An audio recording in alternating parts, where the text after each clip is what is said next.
ஆற்றும் செயலுக்கு என்ன பலன் கிட்டுமோ என்ற ஐயமின்றி தர்ம விதிப்படி கர்மத்தை ஆற்ற வேண்டும்.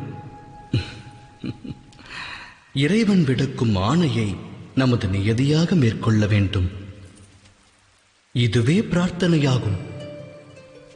ஆனால் அந்த இறைவனுடைய ஆணையை புரிந்து கொள்வது சாத்தியம்தானா? ஒரு மனிதனுடைய கர்ம வினை பலனே ஆண்டவனுடைய ஆணையின் வெளிப்பாடாகிறது.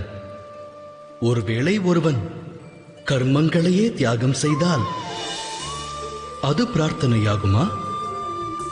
உண்மையில் கர்மமே வாழ்வாகிறது.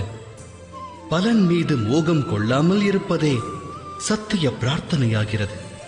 ஒரு பிரார்த்தனை கர்மத்தில் வேதனையை அளித்து மனிதனை செயல்பட விடாமல் தடுத்தால் அது ஒரு மனிதனின் பிரார்த்தனையா இல்லை தோல்வியா? சிந்தித்து